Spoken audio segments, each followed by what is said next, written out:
यहाँ यो incline plain छ र यो मास m छ। यो एंगल मैले यसरी एडजस्ट गरेछु यसको, यो थीटा र यो मैले बनाएको छु ताकि यो नझरोस्, सिधा राखे पनि झर्दैन। यसरी मैले एंगल एडजस्ट गरेर बनाएको छु, एंगल थीटा। अब हेरौँ त्यहाँ के भइरहेको छ। यो मास mg छ भने भर्टिकली डाउनवर्ड डाइरेक्सनमा के लागिरहेको होला, यसको मासको कारण फोर्स जुन अर्थले लगाउँछ त्यो हो वेट mg हो।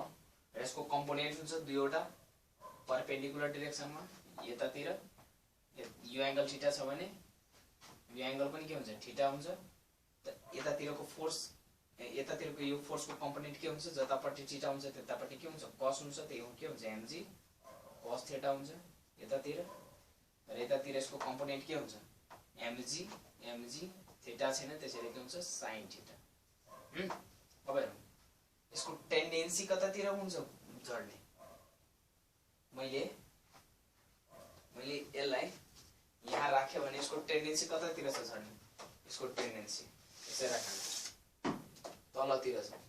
त टेन्डेन्सी को अपोजिटमा के लाग्छ, टेन्डेन्सी जतातिरको हुन्छ त्यताको त्यसको ठ्याक्कै अपोजिट प्यारलल टु द सर्फेसमा लाग्छ फ्रिक्सनल फोर्स। त टेन्डेन्सी तलतिर छ भने फ्रिक्सनल फोर्स यतातिर लाग्छ र सर्फेसले यो फोर्सलाई ब्यालेन्स गर्नको लागि अब्जेक्ट माथितिर एउटा फोर्स लाउँछ, त्यसले के भन्छ नर्मल। यो फोर्सलाई यो फोर्सले ब्यालेन्स गर्छ, नभए यो फोर्स बढी भइदिएको यता गए हुन्थ्यो, थिचिदिन्थ्यो, यो यस्तो पाडिन्थ्यो बढी फोर्स भइदिएको,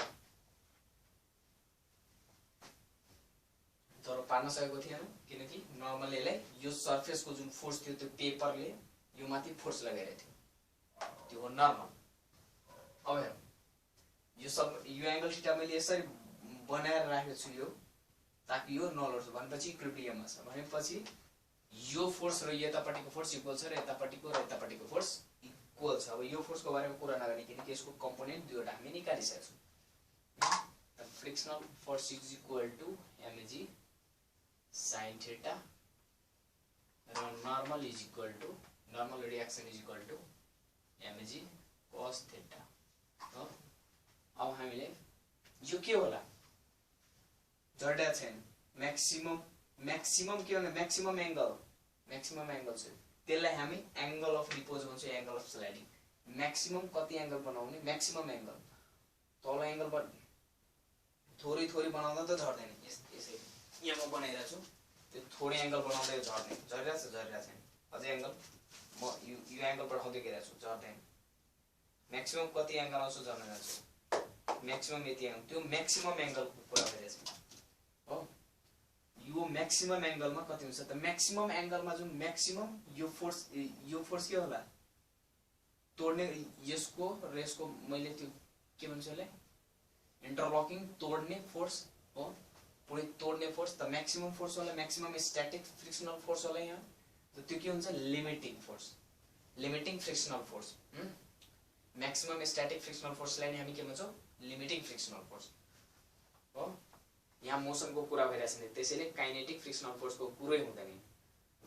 लिमिटिङ फ्रिक्सनल फोर्स मैक्सिमम हुन्छ के भन्दा स्टैटिक फ्रिक्सनल फोर्स भन्दा त मैक्सिमम हुन्छ नि, र काइनेटिक फ्रिक्सनल फोर्स भन्दा पनि मैक्सिमम हुन्छ, यो भन्दा ठ्याक्कै कम आउँछ। ग्राफमा पनि मैले देखाएको छ, frictional static frictional force increase maximum, यो के हुन्छ मैक्सिमम पोइन्टमा, मैक्सिमम स्टैटिक फ्रिक्सनल फोर्स नै के हुन्छ लिमिटिङ फ्रिक्सनल फोर्स, र त्यसपछि डिक्रिज हुन्छ यसको भ्यालु। यो फ्रिक्सनल फोर्स हुन्छ यतापट्टि हुन्छ एक्सटर्नल फोर्स जुन म लगाइरहेको छु हो, र त्यसपछि यो डिक्रिज भइहाल्छ र फेरि अब फ्रिक्सनल फोर्स फेरि कन्स्ट्यान्ट हुन्छ, यो हो काइनेटिक फ्रिक्सनल फोर्स। ओके, यो ग्राफको बारेमा फर्स्ट स्ट्यान्डर्ड टाइप होला नि त्यसमा दियो फ्रिक्सनल फोर्स भनेर त्यो।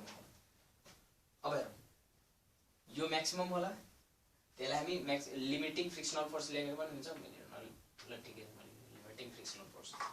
त फ्रिक्सनल लिमिटिङ बाई एन, यो गऱ्यो भने कति आउँछ, यो दुवैले डिभाइड गरिदियो कि अनि F by N mg cancel equal to tan theta रह्यो। Frictional force